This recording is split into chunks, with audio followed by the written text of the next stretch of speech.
قل للمؤمنين يغضوا من أبصارهم ويحفظوا فروجهم ذلك أزكى لهم إن الله خبير بما يصنعون الله تعالى এক নম্বরে নবী মুহাম্মদুর রাসূলুল্লাহ সাল্লাল্লাহু আলাইহি ওয়াসাল্লামকে আল্লাহ তাআলা জানায়া দিলেন, নবী আপনি तमाम পৃথিবীর সমস্ত পুরুষদেরকে আপনি মুমিন পুরুষদেরকে বলে দেন, এক নাম্বার আদেশ হলো তারা যেন তাদের চক্ষুকে অবনত করে নিম্নগামী করে।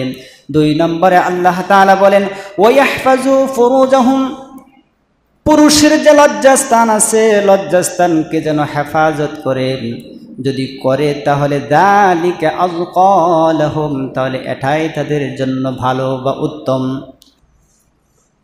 তো হিজাব শব্দের আবিধানিক অর্থ কি? হিজাব শব্দের আবিধানিক অর্থ হচ্ছে আবরণ, ঢেকে রাখা এবং অন্তরাল করা।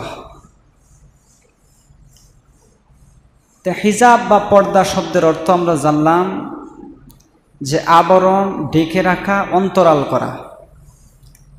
এর পারিভাষিক সংজ্ঞা হচ্ছে ইসলামী শরীয়তের পরিভাষায় ইসলামের বিধান অনুযায়ী প্রাপ্তবয়স্ক নারী পুরুষের বেসিক কিছু অঙ্গসমূহকে ঢেকে রাখার নামে হচ্ছে হিজাব বা পর্দা। তো এখানে সংজ্ঞার মধ্যে আমরা কি পাইলাম? প্রত্যেক নারী পুরুষ। তার মানে কি পর্দা শুধু খালি নারীদের জন্য না পুরুষের জন্য? পুরুষের জন্য। কারণ কোরআনুল কারীমে আল্লাহ তাআলা এই পর্দার বিষয়ে আল্লাহ কথা বলতে গিয়ে সর্বপ্রথম আল্লাহ তাআলা পুরুষদের ব্যাপারে বলেছেন, যে পুরুষের পর্দার ব্যাপারে আল্লাহ কথা বলেছেন। এই জন্য আমরা কথা শুনবো আজকে পর্দা থেকে, যে আল্লাহ তাআলা এবং তার নবী মুহাম্মদুর রাসূলুল্লাহ সাল্লাল্লাহু আলাইহি ওয়াসাল্লাম যে পর্দা বিষয়ে তিনি আমাদেরকে কি শোনাচ্ছেন এবং আমাদেরকে কি ডিরেকশন করছেন। পর্দা দেওয়ার মানে হচ্ছে যে কোনো হক থেকে মহিলাদেরকে বঞ্চিত করা নয়। পর্দা আদায় করার মানে হচ্ছে কোনো নারীকে ঘরের ভিতরে বন্দি রাখা নয়। কারণ পর্দা হচ্ছে নারীর জন্য আভিজাত্যের প্রতীক, যে নারীর জন্য সবচাইতে ইসলাম এটাকে পায়রুঠি, এবং ইসলাম সবচাইতে তাদেরকে সম্মান মর্যাদা দিয়ে আল্লাহ তাআলা এই পর্দার বিধানটাকে আল্লাহ তাআলা দিয়েছেন। তবে আল্লাহ তাআলা এই পুরুষদেরকেও আল্লাহ তাআলা পর্দার বিধান দিয়েছেন, পর্দার নির্দেশন আল্লাহ তাআলা পুরুষদেরকেও দিয়েছেন। কিভাবে দিচ্ছেন আল্লাহ তাআলা কোরআনুল কারীমে আল্লাহ তাআলা আলোচনা শুরু করছেন। আল্লাহ রাব্বুল আলামিন বলেন কুল লিল মুমিনিনা ইয়াগুযযু মিন আবসারিহিম ওয়া ইয়াহফাযু ফুরুজাহুম যালিকা আযকা লাহুম ইন্নাল্লাহা খাবীরুম বিমা ইয়াসনাউন। আল্লাহ তাআলা শুরু করছেন কুল, নবী আপনি বলে দেন। কুল এটা আমরের সিগা। আল্লাহ তাআলা নবীকে বলছেন, আদেশ করছেন নবী আপনি বলুন। কাদেরকে বলুন? কুল লিল মুমিনিনা, আপনি মুমিন পুরুষদেরকে বলেন। আচ্ছা, আওয়াজ করে বলেন, আল্লাহ কাকে বলছেন? মুমিন পুরুষদেরকে বলেন। কি বলতে বলেছেন? ইয়াগুযযু মিন আবসারিহিম, যেন তারা তাদের চক্ষুকে নিম্নগামী করে, তাদের চক্ষুকে নিম্নগামী করে। এ হুকুম করতেছেন কে? বুঝে থাকলে বলেন, এ হুকুমটা করতেছেন কে? আল্লাহ তার নবীকে এই আদেশ শোনাচ্ছেন। আল্লাহ তার নবীকে একটা ডিরেকশন করে আল্লাহ তার নবীকে বলছেন, নবী আপনি তাম পৃথিবীর মানুষদেরকে আপনি শোনান যে আমি আল্লাহর হুকুম হচ্ছে যারা মুমিন পুরুষ হবে তাদের চক্ষুকে অবনত রাখবে, নিচু রাখবে। এক নাম্বার আদেশ।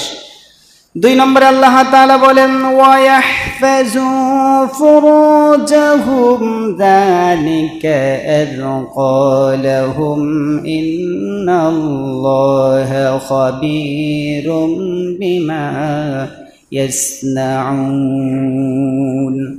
আল্লাহ তাআলা এক নম্বরে নবী মুহাম্মদুর রাসূলুল্লাহ সাল্লাল্লাহু আলাইহি ওয়াসাল্লামকে আল্লাহ তাআলা জানায়া দিলেন, নবী আপনি তামাম পৃথিবীর সমস্ত পুরুষদেরকে আপনি মুমিন পুরুষদেরকে বলে দেন, এক নাম্বার আদেশ হলো তারা যেন তাদের চক্ষুকে অবনত করে, নিম্নগামী করে।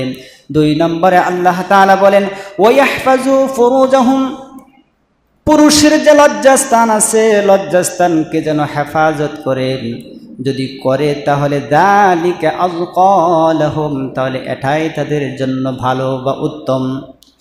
তবে খবীরুম বিমা ইয়াসনাউন, আল্লাহ তাআলা তোমরা যা কিছু করো এবং না করো সব কিছুর খবর জানেন একজন, উনি কে? আল্লাহ। তো এক নম্বরে আল্লাহ তাআলা আদেশ করছেন যে চক্ষুকে অবনত রাখা, চক্ষুকে নিম্নগামী করে রাখা।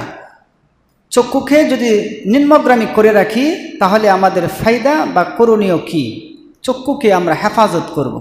কারণ চক্ষের মাধ্যমে আপনি দেখেন, তারপর আপনি তার প্রতি ক্রাশ খান, তারপরে আপনার তার কাছ থেকে কথাবার্তা বলেন, তারপরেই থেকে আপনার যে অবৈধ সম্পর্ক এবং পরক্রিয়া এগুলোর মধ্যে মানুষ লিপ্ত হয়। এই জন্য এক নম্বরে আল্লাহ তাআলা আদেশ করছেন নবী তামাম পৃথিবীর পুরুষকে জানান, এক নম্বরে তাদের চক্ষুকে যেন নিম্নগামী করে, তারপরে তাদের লজ্জাস্থানকে হেফাজত করে। লজ্জাস্থান পুরুষের হোক মহিলার হোক, এবং আল্লাহ তাআলা পুরুষ মহিলা উভয়দেরকে একই ধরনের হুকুম করেছেন যে তাদের চক্ষুকে অবনত করবে এবং উভয়ের লজ্জাস্থানকে হেফাজত করবে। এবার কথা হচ্ছে যে এখন যে পরিস্থিতি, দুনিয়ার যে স্বাভাবিক নিয়মে এখন যে চলছে, আচ্ছা বলেন কোনো পুরুষ নারীর কাছ থেকে চোখ ফিরানোর কোনো ব্যবস্থা আছে? কথা বলেন, কোনো সিস্টেম আছে? কারণ যেই দিকে যাবেন বাজার হচ্ছে পুরুষের, কিন্তু এখন বর্তমান সময়ে বাজারে গেলে 70% মহিলা, পুরুষ খুব কম। তাহলে আপনার এই চেহারাকে কিভাবে আপনি হেফাজত করবেন, কিভাবে চোখকে আপনি অবনত করবেন, কিভাবে আপনি নিজেকে নিয়ন্ত্রণ করবেন? তবে কি আপনি কি রাস্তা দিয়ে যখন হাঁটবেন তখন আপনি কি এমনভাবে হাঁটবেন যে আপনি গাতায় পড়ে যাবেন, পুকুরে পড়ে যাবেন? না। রাসূল করিম সাল্লাল্লাহু আলাইহি ওয়াসাল্লামকে নজর সম্পর্কে প্রশ্ন করা হলো।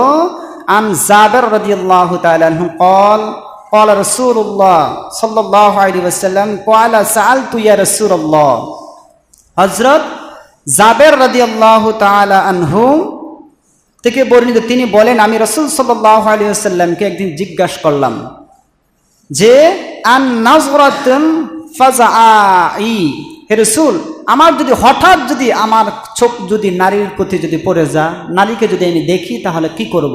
রাসূল করিম সাল্লাল্লাহু আলাইহি ওয়াসাল্লাম বলেন ফাকালা ইযরিব জরাবাকা, তোমার চোখ যদি নারীর চেহারার প্রতি পড়েই গেছে তাহলে তুমি কি করবা?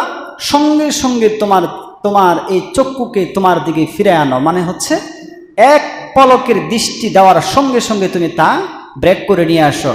এই হাদিসটা আবু দাউদ শরীফের 1836 নম্বর হাদিস, 1836 নম্বর হাদিসের বর্ণনা। হযরত আনাস রাদিয়াল্লাহু, হযরত জাবের রাদিয়াল্লাহু তাআলা আনহু থেকে বর্ণিত এই হাদিসটা।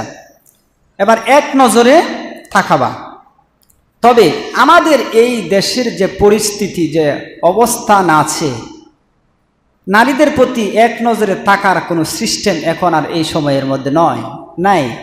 মানুষ গুনায় লিপ্ত হয়েছে, ফাহশায় লিপ্ত হয়েছে। এই জন্য